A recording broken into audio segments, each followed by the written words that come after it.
اللہ شاہ کی حمد و ثنا کے بعد خاتم النبیین سید المرسلین شفیع المذنبین سید المرسلین محمد الرسول اللہ صلی اللہ علیہ وآلہ وسلم کی ذات گرامی پہ کروڑوں درود و سلام۔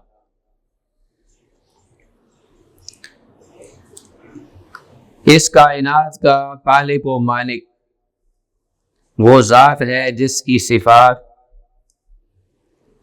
الرحمن الرحیم، اور اس ذات نے جو اپنا پیغمبر ہدایت کے لیے بھیجا وہ ہے رحمت للعالمین۔ تو اللہ اپنی الوہیت اور خالق ہونے میں اپنی انتہا میں ہے، جس کی مثل کوئی نہیں۔ وہ الرحمن ہے اور الرحیم ہے، اس کی ان دو صفتوں کی کوئی انتہا نہیں۔ اور مخلوق میں محمد الرسول اللہ صلی اللہ علیہ وسلم کی صفت رحمت ہے کہ بالمؤمنین رؤوف الرحیم، اہل ایمان کے لیے وہ رحیم بھی ہے رؤوف بھی ہے۔ مخلوق میں رحمت کے اعتبار سے ان جیسا کوئی نہیں۔ اب خالق اللہ ہے اور مخلوق محمد الرسول اللہ صلی اللہ علیہ وسلم، ان دونوں کی یہ جو صفات ذکر ہوئی ہیں رحمت کی، اس کا یہ تقاضا ہے کہ اللہ نے جو دین بھیجا اور پیغمبر اس کو لے کے آئے، رحمت للعالمین پہ اترا، اس رحمت کا یہ تقاضا ہے کہ یہ دین بنی نوع انسان کے لیے بھی رحمت ہو۔ اور واقعی اس میں کوئی شک نہیں ہے کہ اس کے جتنے بھی احکامات ہیں اور جن چیزوں سے اس دین میں روکا گیا ہے وہ بنی نوع انسان کے لیے سراسر رحمت ہے۔ اب ان من جملہ عبادات اور احکامات میں ایک روزہ ہے۔ روزہ بظاہر مشقت طلب عبادت ہے کہ اس میں انسان کو بھوکا اور پیاسا رہنا پڑتا ہے، لیکن جب اس عبادت کے نتیجے کو ہم دیکھیں تو آخر میں جو انجام ہے وہ بہت ہی بہتر اور اچھا ہے، وہ رحمت سے کم نہیں۔ میں آج کی اس گفتگو میں ایک جھلک پیش کروں گا، ایک پہلو آپ کے سامنے رکھوں گا۔ سب سے پہلے تو اس رحیم و کریم پروردگار نے یہ عبادت فرض کر کے اپنے بندوں پر بہت بڑا احسان کیا ہے، اور اس رحمت کا یہ تقاضا ہے۔ اب یہ ہے کہ اس رحمت کے کون مستحق ہیں، یہ اپنی اپنی خوش نصیبی ہے۔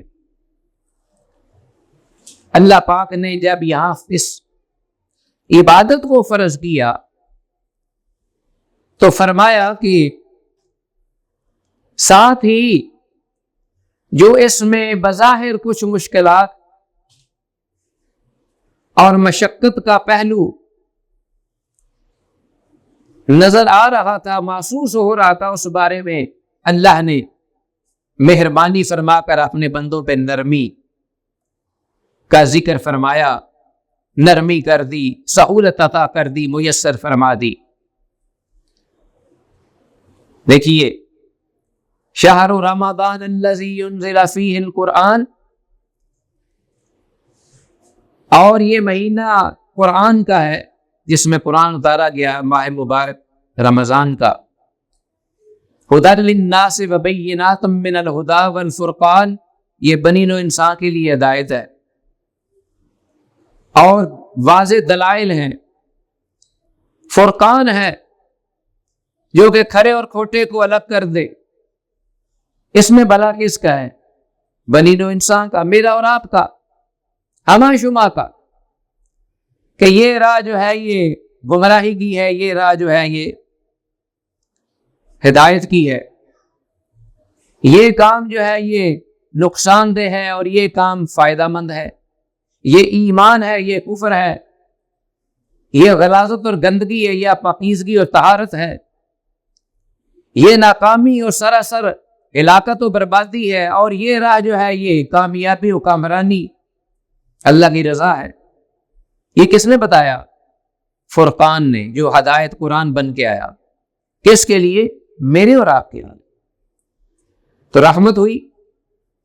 آگے فرمایا کہ فمن شاہد منکم الشہر فلیصم، تو جو کوئی بھی شخص اپنے گھر میں ہے، یعنی مسافر نہیں اور تندرست ہے، کیونکہ اس کے بعد سفر اور مرض کے احکامات الگ آ رہے ہیں، اس لیے یہاں جس پر روزہ فرض ہے وہ ان لوگوں پر ہے کہ جو ایک تو گھر میں ہے، نارمل زندگی گزار رہے ہیں قیام کی حالت میں، اور دوسرا یہ ہے کہ وہ بیمار نہیں، تندرست بھی ہے، تو ان کے لیے فمن شاہد منکم الشہر فلیصم، انہیں چاہیے کہ وہ اس مہینے کے روزے رکھیں۔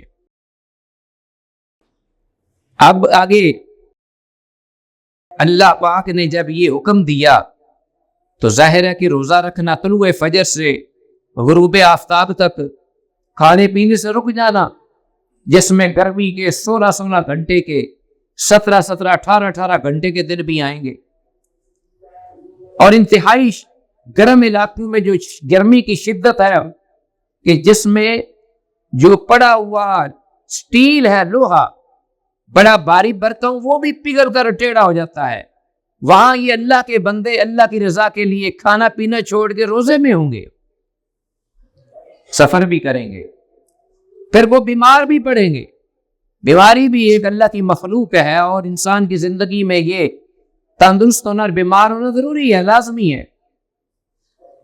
تو اللہ پاک نے یہاں اپنی اس رحمت کا تقاضا، الرحمن الرحیم، اپنے بندوں پہ کرم فرمایا اور کہہ دیا وَمَنْ كَانَ مِنْكُمْ مَرِيضًا أَوْ عَلَىٰ سَفَرٍ، جو تم میں سے بیمار ہو یا سفر پر ہو، فَعِدَّةٌ مِّنْ أَيَّامٍ أُخَرَ، تو یہ دو قسم کے میرے بندے اگر روزہ نہ رکھ پائیں تو ان کے لیے اجازت ہے، سہولت میسر ہے کہ وہ دوسرے دنوں میں گنتی پوری کر لیں، دوسرے دنوں میں۔ بیمار اور مسافر دونوں کا ذکر ہوا ہے۔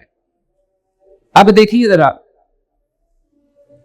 آگے اس کی بھی تفصیلات ہیں، وہ کتاب و سنت میں موجود ہیں، کتب فقہ میں بھی ان کی ان ڈیٹیل تفاصیل ذکر گئی، یہاں میں صرف چند باتوں کا ذکر کروں گا آج کے اس خطبہ میں، کہ سب سے پہلے فرمایا وَمَنْ كَانَ مِنْكُمْ مَرِيضًا، جو بیمار ہو، اور بیمار مختلف نوعیت کا ہوتا ہے، بیماری ایک طرح کی نہیں ہوتی، کوئی بیمار وہ ہے کہ جو بالکل ہی نڈھال ہیں اور ایک لمحہ بھی نہیں کچھ کھائے پیے بغیر گزار سکتے، ہر بیماری کا اپنا انداز ہے۔ ایک بیمار وہ ہے کہ جن کو کھانا پینا ممنوع ہے، انہیں کھانے پینے کی اجازت نہیں، اور اسی طرح ایک وہ ہے کہ جو کھا بھی سکتے ہیں نہیں بھی کھا سکتے، اگر نہیں کھائیں گے تو کمزور ہو جائیں گے، کھا لیں گے تو گزارا ہو جائے گا، ہر قسم کے بیمار۔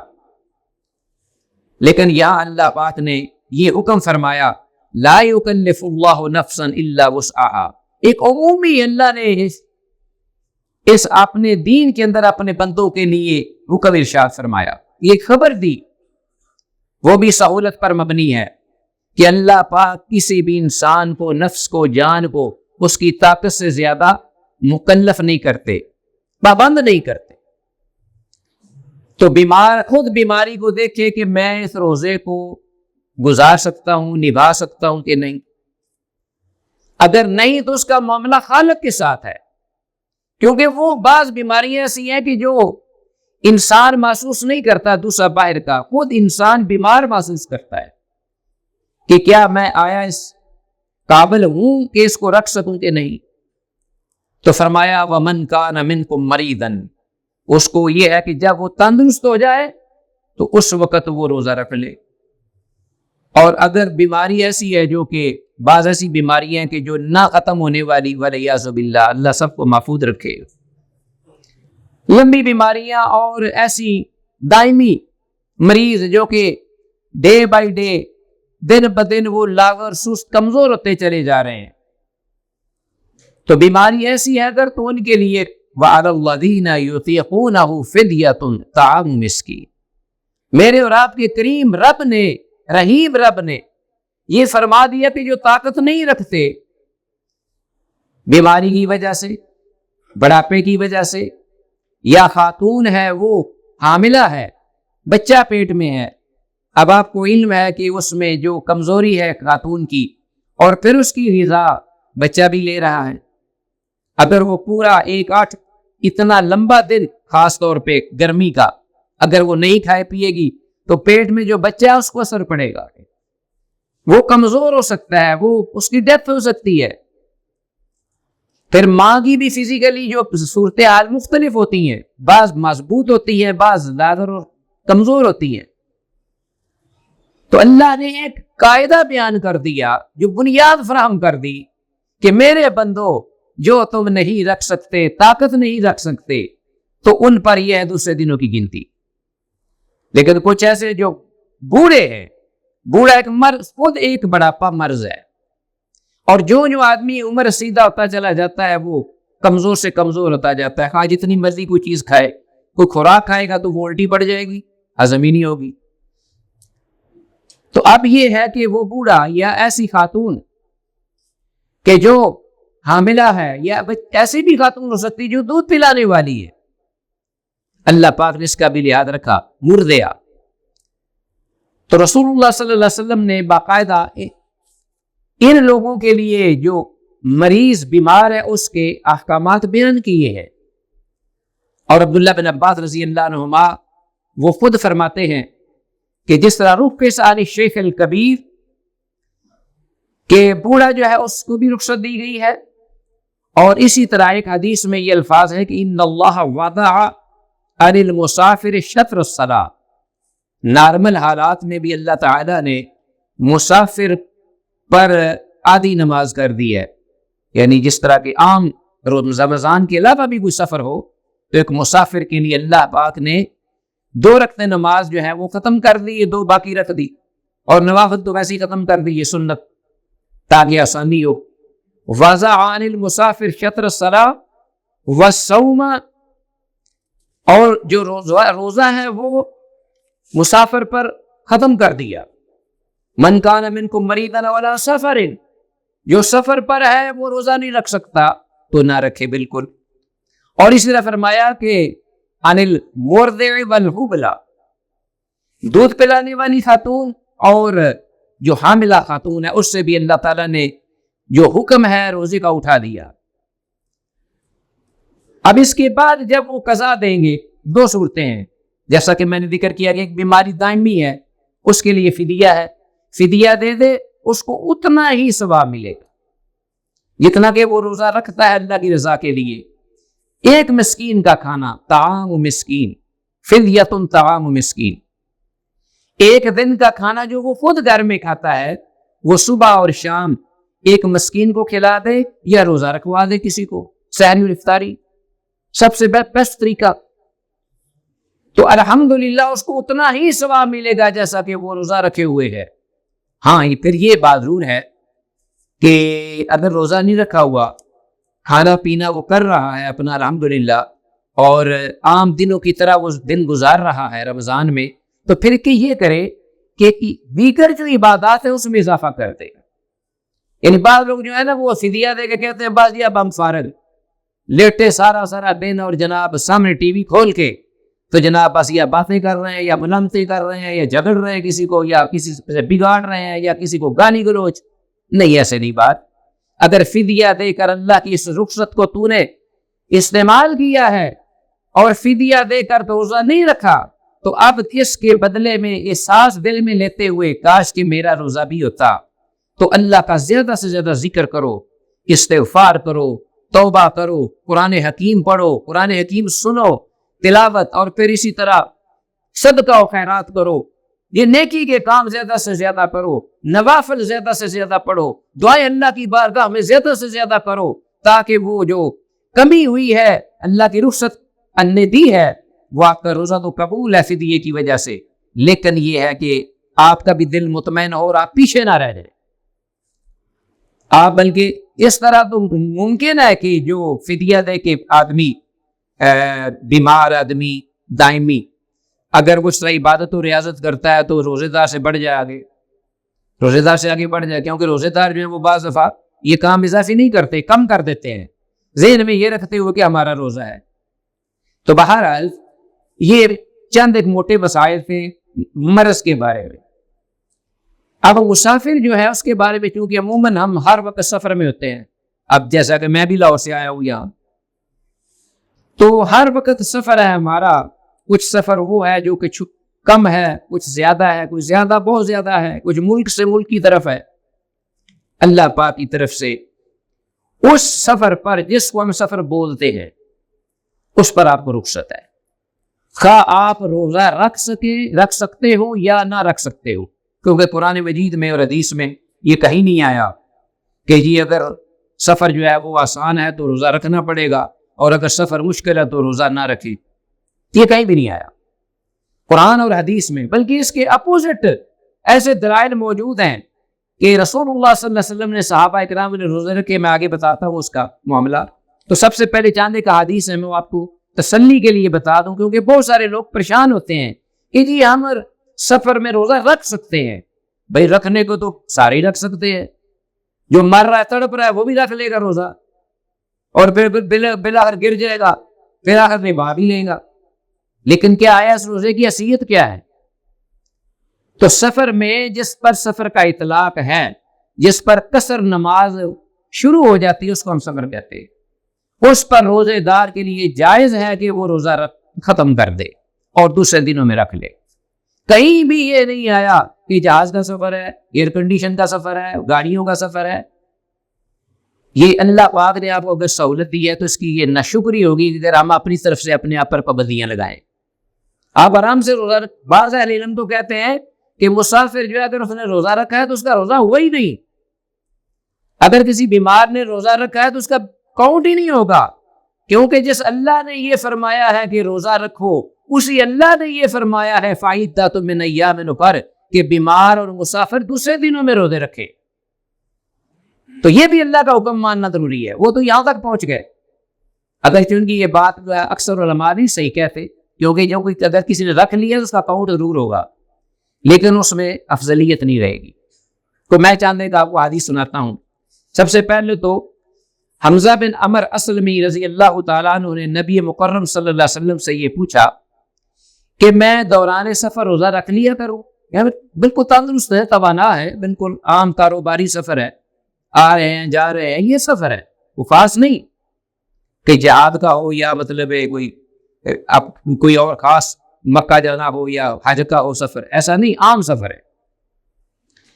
تو میں کیا آیا روزہ رکھ لیا کروں یا چھوڑ دیا کروں؟ تو آپ صلی اللہ علیہ وسلم نے فرمایا فقال ان شئت فصم وان شئت فافطر، اگر تو چاہے تو روزہ رکھ لے، اگر تو چاہے تو نہ رکھے۔ یہ بالکل نارمل بندے کے لیے ہی حکم، یہ اس کے لیے نہیں ہے کہ جو رکھ سکتا ہو تو وہ رکھے ضرور اور جو نہیں رکھ سکتا وہ نہ رکھے، یہ اس کے لیے نہیں ہے۔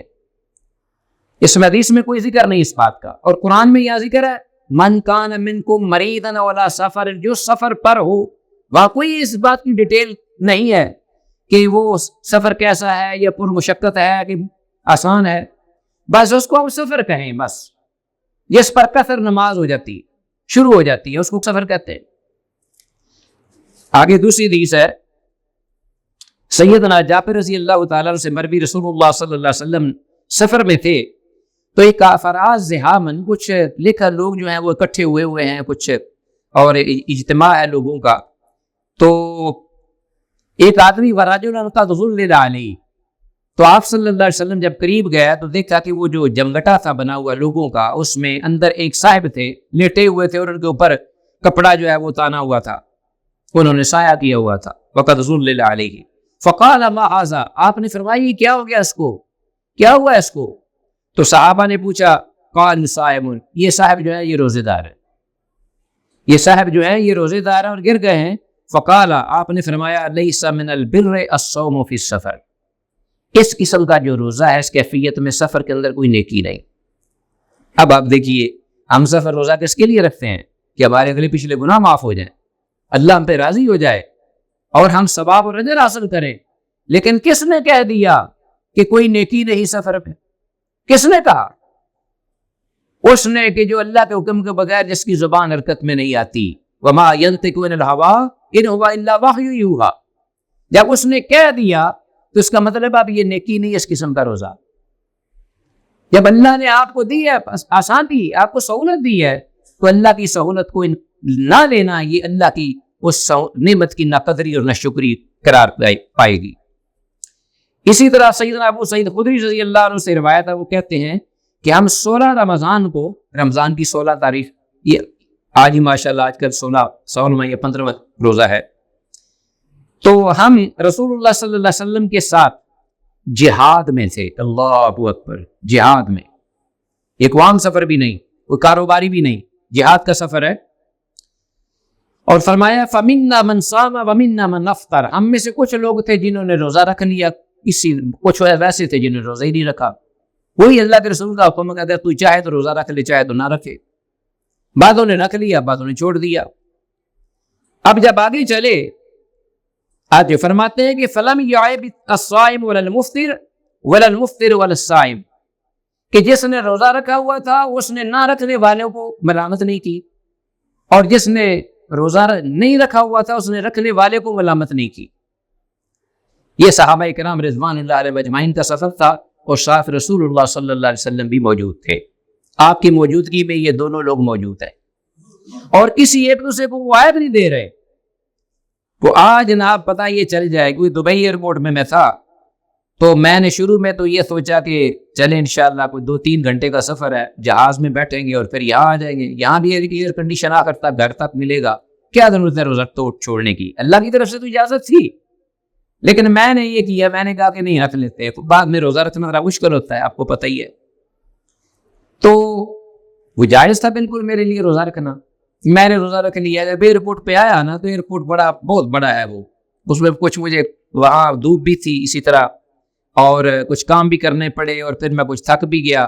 لیکن پہلا زور کا ٹائم نکل گیا اور عصر کا ٹائم ہو گیا. میں نے کہا اب ٹائم تھوڑا ہے، چلیں ایئرپورٹ پہ چلتے ہیں. ایئرپورٹ پہ جا کے جب مجھے چلنا پڑا نا تو وہاں سے لاؤنج تک آتے ہیں جو ٹرمینل میں جہاں ہر ایئر لائن کی الگ مسافر ہوتے ہیں، وہاں تک جب میں آیا پیدل چل کے تو میری حالت غیر ہونے لگی. اب میں ہانپنے لگا اور پھر مجھے پانی بھی نہیں مل رہا تھا. مجھے ایسے لگا جیسے چکر آ جائے تو میں گر جاؤں گا. دیکھو بات یہ ہے کہ اللہ کے پیغمبر کی ہر کام میں حکمت ہے. یہ ہم اپنے طور پہ تو بڑے شیر بنتے ہیں ہم، لیکن یہ ہے کہ سفر ہی ہے. ہمیں نہیں پتہ چلتا کہ کنزپشن جو ہے جسم میں فزیکلی کتنی ہو چکی ہے اور جسم کب تک اب مزید جو ہے وہ سارا بن سکتا ہے آپ کا. کسی وقت بھی انسان گر جائے گا اگر کھا پی نہیں رہا ساتھ ساتھ. اب یہ ہے کہ جب وہاں صورت بنی ٹرمینل پہ میں پہنچا، پانی نہ ملے، میں تو پریشان ہو گیا. پھر میں نے کسی سے کوئی منت سماجت کی تو بہرحال کسی نے کوئی ایمرجنسی جگہ سے مجھے پانی کی بوتل لا کے دی. میں نے اسی وقت افطار کیا. اب جو افطار میں نے کیا تو جو دوسرے لوگ بیٹھے ہوئے تھے نا وہ مجھے گھور گھور کے دیکھ رہے تھے، کیونکہ مجھے پتہ لگ گیا تھا کہ ان لوگوں بیچاروں کے پاس علم نہیں ہے. ان کو کیا پتا کہ شریعت جو ہے وہ اس کے احکامات کیا ہیں. ایک وہ میری داڑھی کو دیکھے اور دوسرا کہے جی یہ پانی پی رہا ہے پر سب کے سامنے. ان کو یہ بات میں ہر ایک کو بتاتا جی میری یہ حالت ہو گئی ہے. اور سب کو یہ پتا ہونا چاہیے تھا کہ ہم سفر میں ہیں اور سفر میں اجازت ہے، جو چاہے رکھے جو چاہے نہ رکھے. رسول اللہ صلی اللہ علیہ وسلم کے صحابہ کا یہ عمل ہے. تو اللہ کی عطا کردہ سہولت کو چھوڑو نہیں اور اللہ کے حکم جو ہے ان کو توڑو نہیں، حدود کو پامال نہ کرو. اب یہ ہے کہ ایک اور حدیث ہے سیدنا انس رضی اللہ تعالیٰ عنہ کی کہ ہم نبی کریم صلی اللہ علیہ وسلم کے ساتھ شریک سفر تھے ہم میں کچھ روزے دار تھے اور کچھ نے روزہ نہیں رکھا ہوا تھا. یہ ایک اور سفر ہے. تو ایک سخت گرم دن میں، یہ غالباً مکہ فتح کی بات ہے، تو بہت لمبا سفر تھا مدینہ سے مکہ. ہم نے ایک جگہ پڑاؤ ڈالا اور روزہ دار تو نڈال ہو کر گر پڑے جو روزے دار تھے. دوسرے لوگ تھے جنہوں نے روزہ نہیں رکھا ہوا تو وہ ان کی دیکھ بھال کرنے میں مصروف ہو گئے. آؤ بھگت ان کے لیے خیمے لگانے، ان کے جانور کو پانی پلانا، ساری چیزیں یہ انہوں نے یہ کی. اور رسول اللہ صلی اللہ علیہ وسلم نے جب یہ صورتحال دیکھی کہ روزے دار گرے ہوئے ہیں اور جنہوں نے روزہ نہیں رکھا وہ ماشاءاللہ چاقو چوبات اور کام کر رہے ہیں، تو اس وقت رحمت للعالمین کی زبان اقدس جو کہ اللہ کے حکم کے بغیر ان نتبع الا ما یوحی الی، اللہ کی رضا میں بولتی ہے، انہوں نے فرمایا ذهب المفطرون بالاجر اليوم، آج کے دن جو انہوں نے روزہ نہیں رکھا وہ روزے داروں سے زیادہ ثواب لے گئے. کیا وہ میری زبان الفاظ نہیں ہے میری، یہ رسول اللہ صلی اللہ علیہ وسلم کے ہے. یہ روزہ رمضان المبارک کی بات ہے، دن کی بات ہے. اور روزے جنہوں نے نہیں رکھے وہ اجر میں زیادہ چلیں گے آگے کن لوگوں کی نسبت جنہوں نے روزے رکھے ہوئے. اندازہ کیجیے. یہ ہے ہمارا دین، یہ ہے بالمؤمنین رؤوف الرحیم، جو رحمت للعالمین ہمارا دین لے کے آئے. جو اللہ جس نے ہمیں دین دیا الرحمن الرحیم، اس کی صفتیں ہیں. اللہ اکبر. اور اسی طرح اور بھی احادیث ہیں، میں تفصیل میں نہیں جانا چاہتا. ایک میں تو آپ صلی اللہ علیہ وسلم نے یہاں تک فرمایا فدعا بقدح من ماء قرع الغمیم کا یہ ذکر عثمان کا بھی دو واقعات اور ہیں حدیث میں، صحیح حدیث میں آتے ہیں. وہ آپ نے پیالہ پانی کا منگایا اور آپ نے اونچی جگہ پر کھڑے ہو کر یا سواری پر سب کے سامنے پانی نوش فرمایا. اور بعد میں آپ کو اطلاع دی گئی کہ بعد لوگوں نے روزہ نہیں توڑا. اللہ کے رسول وہ سمجھ رہے ہوں گے کہ ہم نبھا لیں گے، اب زیادہ وقت تو گزر گیا. آپ نے فرمایا اولئک الرسات، اولئک الرسات، یہ میرے نافرمان ہے، یہ میرے نافرمان ہے، یہ بھی الفاظ. اب اس کا کنکلیوژن کیا ہے اس پوری بحث کا؟ وہ یہ ہے روزے سفر کے بارے میں کہ اس سے یہ واضح ہوا کہ جو سفر مشقت ہو اور نڈال کر دینا والا ہو، اس میں روزہ اگر کوئی رکھ لیتا ہے جو جائز تو ہے، کاؤنٹ تو ہو جائے گا، لیکن افضل نہیں. اس پہ اہل علم جو ہے اکثر اس متفق ہیں. صحیح اور احادیث کی نصوص سے یہ بات ہو رہا ہے، کیونکہ آپ نے جب یہ فرمایا کہ اس قسم کا روزہ سفر میں نیکی نہیں، تو افضلیت کہاں گئی؟ ختم ہو گئی نا افضلیت. صرف جواز ہے کہ کاؤنٹ ہو جائے گا آپ کا. تو کیا ہم اتنی مشقت اٹھاتے ہیں افضلیت کے لیے، جواز کے لیے؟ افضل کام کرنا ہے نا. تو پھر رسول اللہ صلی اللہ علیہ وسلم کی سنت طاہرہ جو ہے، آپ نے خود پانی نوش فرمایا، اور جنہوں نے نہیں کی فرمایا انہوں نے کہا کہ یہ نافرمان ہے میرے. اللہ اکبر. اب میں کچھ چند ایک ایسی چیزیں جو میں نے لکھی ہوئی تھی، اس لیے کہ بعض چیزیں رہ جائیں. بعض لوگ پوچھتے ہیں کہ روزے کی حالت میں کون کون سے ہم کام کر سکتے ہیں. جو نہیں کر سکتے وہ تو بہت تھوڑے ہیں نا بھائی. کھانا پینا نہیں ہے. شادی شدہ شخص ہے وہ اپنی اہلیہ کے پاس نہ جائے، زوجی تعلقات، ازدواجی تعلقات میں قائم نہ کرے. بظاہر تو یہ چیزیں ہیں. یا یہ ہے کہ وہ توڑ دیتی ہیں چیزیں روزہ جب آدمی جو ہے وہ اپنا دل میں مباشرت کرے اپنی اہلیہ کے ساتھ، بیوی کے ساتھ ملے، مجامت کرے. اور یا پھر یہ ہے کہ جو خاتون ہے اس کو حیض ماہواری کے دن شروع ہو جائے، دن میں روزے کی حالت میں اس کا روزہ خود ہی ختم ہو جائے گا. یا یہ ہے کہ بچے کی ولادت ہو جائے حاملہ کے گھر میں، وہ روزے دار تھی، یوں ہی بچہ پیدا ہوا اس کا روزہ ختم ہو جائے گا، نفاس شروع ہو جائے گا. تو یہ تو چیزیں ہیں چند جس سے روزہ جو ہے وہ ٹوٹ جاتا ہے. اور روزے کی یہ چیزیں، بعض جو چیزیں جن کو روکا گیا ہے، تقویٰ کے منافی ساری چیزیں، نافرمانی کے سارے کام، وہ روزے کو ختم تو نہیں کرتے، لیکن یہ ہے کہ وہ روزے کے لیے مکروہات ہیں، یعنی اس سے روزہ ختم تو نہیں ہوتا لیکن وہ مکروہ ہو جاتا ہے. جو چیزیں زیادہ اہم ہے وہ یہ ہے کہ کون سے کام ہم کر سکتے ہیں روزے کی حالت میں. بہت سارے لوگ انہوں نے اپنے پر پابندیاں لگائی ہوئی ہیں. ایک صاحب کہہ رہے جی روزے میں مجھے، ایک صاحب کہہ رہے تھے روزے میں بال کٹوا سکتا ہوں. اندازہ کیجیے، یہ ناخن کٹوائے جا سکتے ہیں روزے میں، یہ خوشبو لگا سکتا ہوں. تو یہ چیزیں سرما، بہت ساری چیزیں میں نے لکھی اس لیے کہ کون سے جو چیزیں ہیں وہ اس روزے میں جائز ہیں. کیونکہ اللہ پاک کا یہ حکم ہے یرید اللہ بکم اليسر ولا یرید بکم العسر. اللہ اس عبادت کے ساتھ آپ کے ساتھ تنگی کا ارادہ نہیں رکھتے. اللہ رحمان الرحیم ہے، آسانی کا ارادہ رکھتے ہیں. تو سب سے پہلے بات یہ ہے کہ ذہن میں یہ رکھ لیجئے کہ روزہ ٹوٹتا ہے کوئی چیز اندر جانے سے، اندر سے نکلنے سے روزہ نہیں ٹوٹتا. پہلی بات یہ اصول ہے. ہاں اگر کوئی اس حد تک بیمار ہو جائے، اس کو کیا آنی شروع ہو جائے، رات اتنا کمزور ہو جائے کہ وہ اس کے رنگ لال پیلا ہونا شروع ہو جائے اور اس کے جو ہے وہ اپنا خطرے کا معاملہ ایک علام ہوتا ہے خطرے کا، اس حد تک خون اگر نکل گیا ہے کوئی زخم سے یا کوئی مطلب کیا آنی مسلسل، تو اس کمزوری کی وجہ سے آپ کو روزہ جو ہے اس کو ختم کر دیں تو آپ، تاکہ آپ کی جان کا معاملہ جو ہے وہ بچ جائے یا اس سلسلے میں خدشہ ختم ہو جائے. نہانا یا سر میں پانی ڈالنا، بالکل بے شک خوب نہاؤ اور پانی ٹھنڈا ڈالو سر میں، کوئی مسئلہ نہیں. آنکھ میں سرما یا دوائی ڈالنا، سرما یا دوائی دونوں کا ایک ہی حکم ہے. اگر سرما ڈالنا جائز ہے تو پھر دوائی ڈالنا بھی جائز ہے. بیوی جو ہے شوہر وہ اپنی بیوی کا غصہ لے لے، پیار اور محبت کی اللہ کو یہ ادا بڑی پیاری لگتی ہے. جہاں غیر محرم پر نظر اٹھانا بھی حرام ہے، وہاں اپنا جس کے لیے حلال ہے زوجین ان پہ شیطان جلتا ہے، وہ اللہ راضی ہوتا ہے. تو اس لیے کہ محبت کی بات ہے، تعلق کی، تو اس میں اگر شرط یہ ہے کہ آدمی جو ہے وہ اپنے آپ پہ کنٹرول رکھے، تو بیوی کا غصہ جو ہے اس میں کوئی حرج نہیں. جس کو کنٹرول نہیں ہے وہ اس سے بچے. ہجامہ سنگی لگوانا، خون سنگی لگواتے ہیں نا بعض ہمارے بزرگ، آج تک بھی سنگی لگوائی جاتی ہے، اور رسول اللہ صلی اللہ علیہ وسلم کی سنت ہے یہ.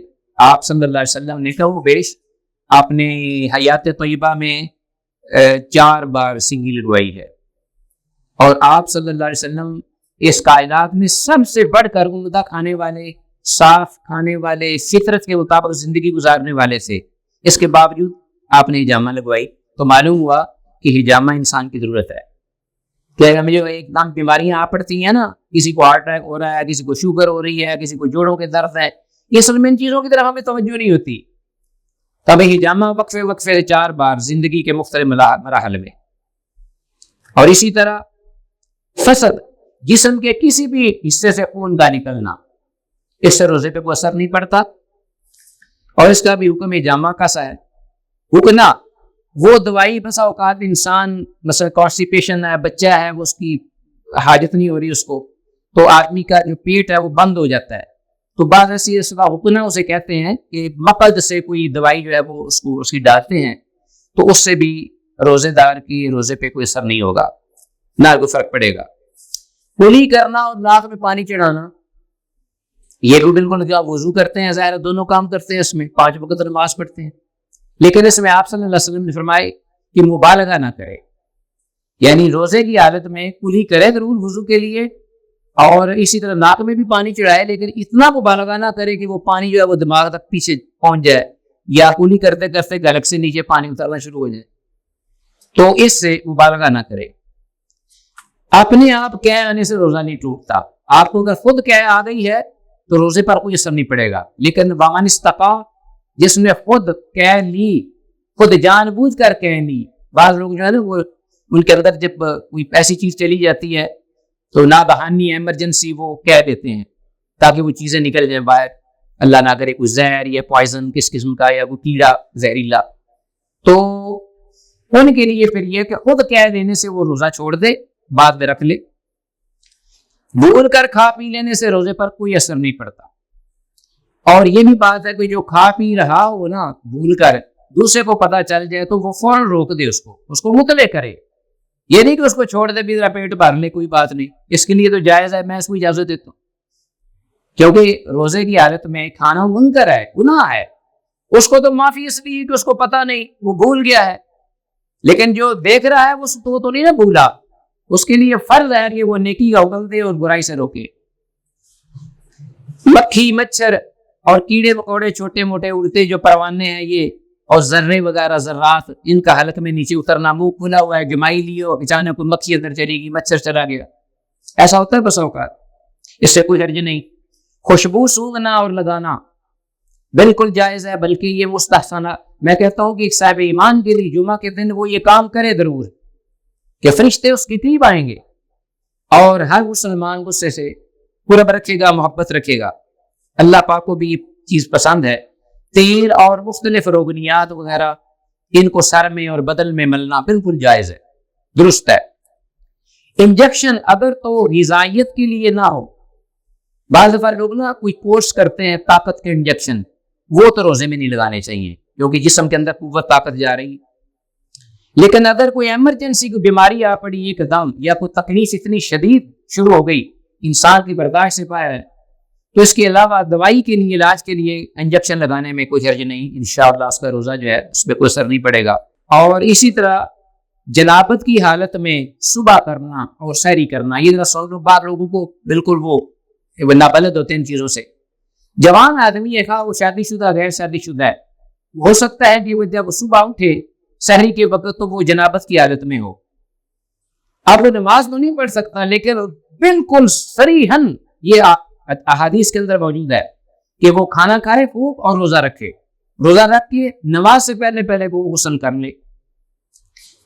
اسی طرح دن کے کسی حصے میں ایک نوجوان سویا ہوا، اس کو احتلام ہو گیا، تو یہ بھی انسان کے پاس کی بات نہیں ہوتی، تو اس کے لیے بالکل روزے پہ کوئی اثر نہیں پڑے گا، باقی یہ ہے کہ نماز سے پہلے اس کو غسل کرنا ہوگا۔ اسی طرح حید اور نفاس کے لیے خون رک جانا تو صبح تک غسل نہ کرنا، خاص خواتین ان کا نفاس کا ٹائم ختم ہو جاتا ہے سحری سے کچھ دیر پہلے، یا ان کا جو ماہواری پیریڈ ہے خون کا وہ ختم ہو جاتا ہے سحری سے کچھ دیر پہلے، تو وہ بالکل فوراً وہ غسل کا انتظار نہ کریں، وہ روزہ رکھیں، سحری کھائیں، روزہ رکھیں اور غسل بعد میں کر لیں نماز سے پہلے۔ اسی طرح اذان سنتے ہوئے اگر ہاتھ میں یہ چیز بھی ہے کہ اس میں بعض لوگ جو ہیں وہ بالکل اپنے آپ کو پریشان کرتے ہیں اور تنگ کرتے ہیں، کیونکہ حدیث میں باقاعدہ الفاظ ہیں اذا سمعتم المؤذن والاناء فی ید احدکم، جب تم مؤذن کو سنو اذان دیتے ہوئے اور برتن تمہارے ہاتھ میں ہو کھانے کے لیے، تو آپ نے فرمایا کہ اس میں سے فلیقضی منہ حاجتہ، وہ اس سے بقدر ضرورت کھا لے، کوئی حرج نہیں، کیونکہ اس نے پورا دن جو ہے اس نے کھانا پینا اللہ کی رضا کے لیے چھوڑنا ہے، تو اگر اذان ہوتے ہوتے اگر وہ کھا لے تو اس میں کوئی حرج نہیں۔ یہ نہیں کہ اذان کی آواز ادھر منہ سے تھوک، بعد میں نے کہا کہ وہ گلنا شروع کر دیتے ہیں، یہ تدحیق ہے ایمان کی، دین کی۔ ہمارے دین کا لوگ جو ہے وہ فلسفہ نہیں سمجھتے ان عبادات کا، اللہ آپ سے کیا چاہتے ہیں۔